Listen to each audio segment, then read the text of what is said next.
Herkese merhabalar. Kanalıma ve mutfağıma hoş geldiniz. Bugün sizlere Ramazan pidesi tarifiyle geldim. Ortalama 6 su bardağından biraz fazla un kullanarak hazırladığımız bu tarifte toplam 8 tane pide elde ediyoruz. Oldukça ekonomik, lezzeti şahane bir tarif, yumuşacık oluyor. Hazırlarından hiçbir farkı yok, inanın. Yaklaşan Ramazan günlerinde bir defa deneyince sık sık yapmak isteyeceğinizi düşündüğüm bir tarif, bir defa deneyince.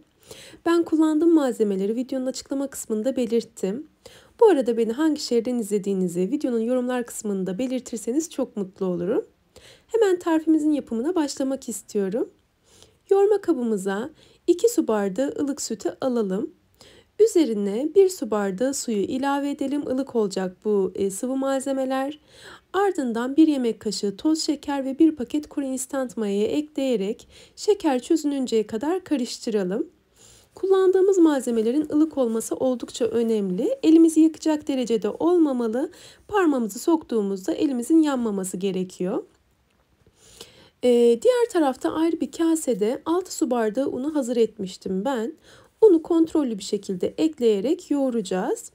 Unun üzerine 1,5 tatlı kaşığı kadar tuzu da ilave ediyoruz son malzeme olarak ve spatula ile karıştırmaya devam ediyoruz.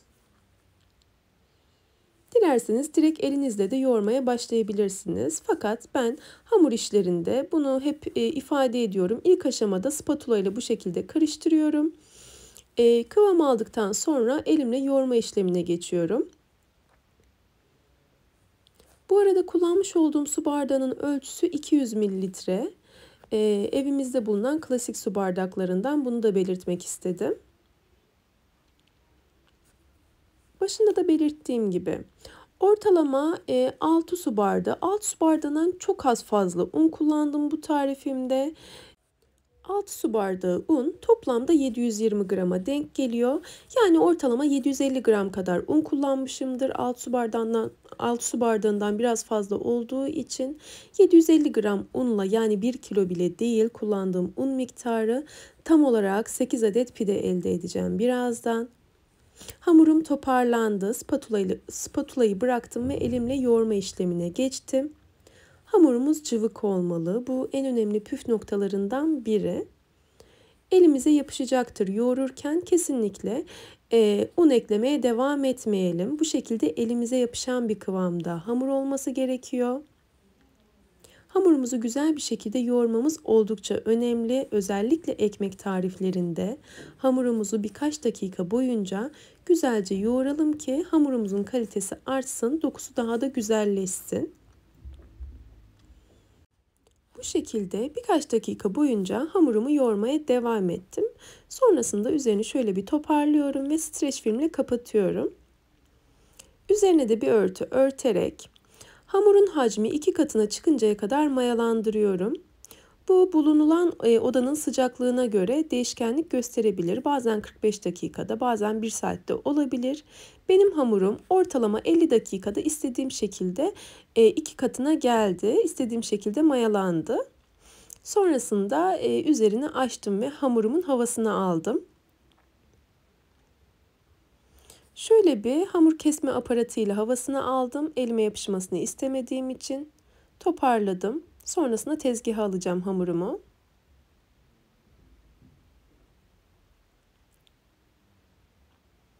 Hamurunuzun bu aşamada havasını almanız önemli. Tezgahıma çok az un serpiyorum ve hamurumu tezgaha alıyorum. Kıvamı gerçekten harika görünüyor hamurumun. Bu hamurla zaten ne yaparsak yapalım çok güzel bir şekilde kabaracaktır ve lezzeti harika olacaktır. Bu doku oldukça önemli.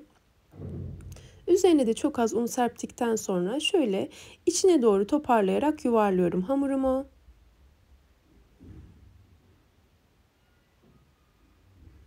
Bu aşamada çok fazla una bulamayın. Az miktarda un kullanmanız yeterli olacaktır, elinize yapışmayacak kadar.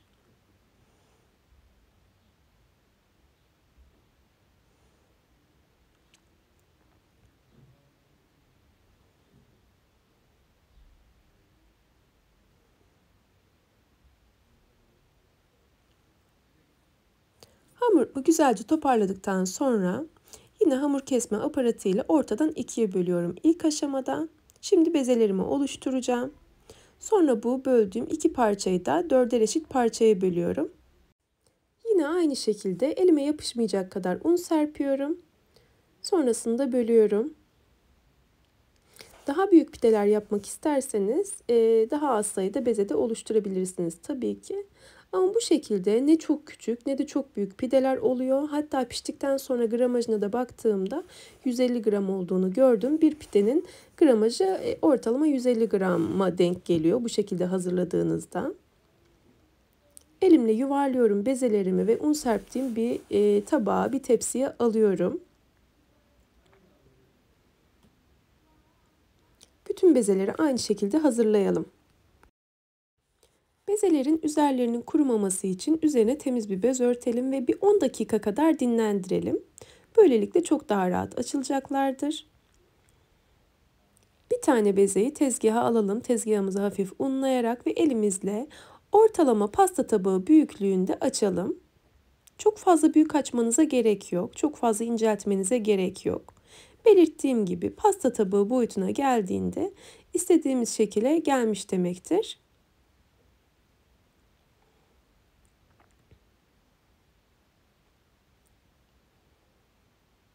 Bu boyut oldukça ideal. Üzerindeki fazla unu da silkeleyerek yağlı kağıt serdiğimiz ya da yağladığımız fırın tepsisine alalım. Aynı şekilde diğer bezelere de şekil verelim. Hamurlara şekil verirken diğer tarafta kalan bezelerin üzerini yine örtelim ki kurumasın.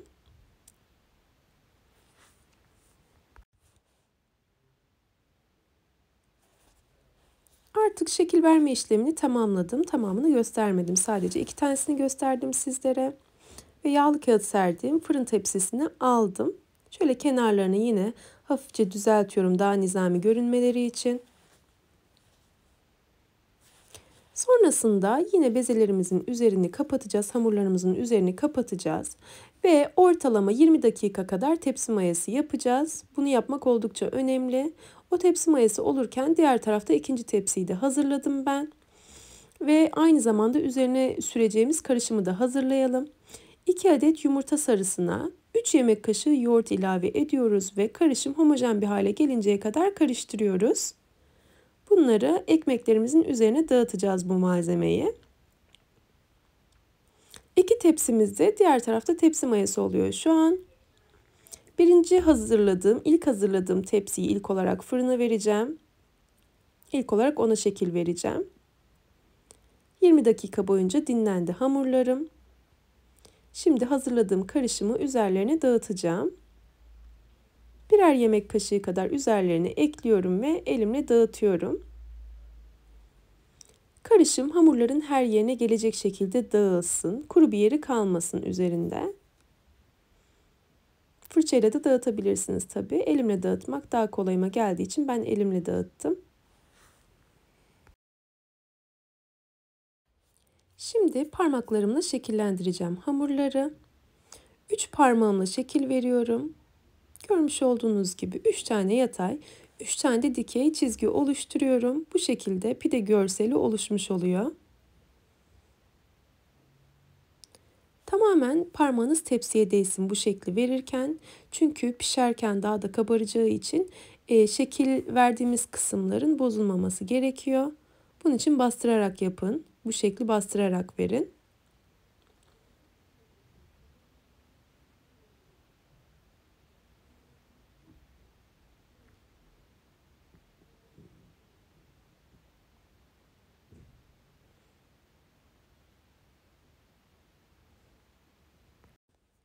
Şekil verme işlemi bittikten sonra son olarak susam ve çörek otu ekledim.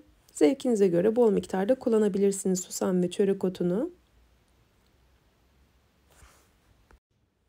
Diğer tarafta fırınımı 180 derecede ısıtmıştım. Sıcak olan fırında pişireceğiz ekmeklerimizi, pidelerimizi. Önceden ısıttığım 180 derecelik fırında ortalama 25 dakikada istediğim şekilde pişti pidelerim. Bu pidelerim pişerken diğer tarafta ben ikinci tepsiyi hazırladım, şekil verdim. O mayalanıyordu. Diğerine göre biraz daha fazla mayalanmış oldu. Çok güzel bir şekilde 2 katına çıkmış hamurların hacmi gördüğünüz gibi. Sonrasında onlara da hızlıca şekil vererek hazır hale getiriyorum.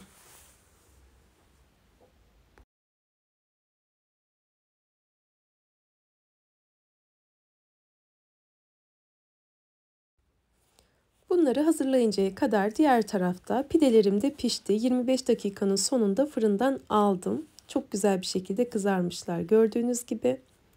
İlk sıcağı çıktıktan sonra elime alıyorum. Çok sıcakken alamadım. Şöyle yumuşaklığını göstermek istiyorum sizlere. Yumuşacık puf puf oluyor. Görüntüsü gibi lezzeti de inanın harika oluyor. Hazırlarından hiçbir farkı yok. İnanın deneyince bana bu konuda hak vereceksiniz kesinlikle.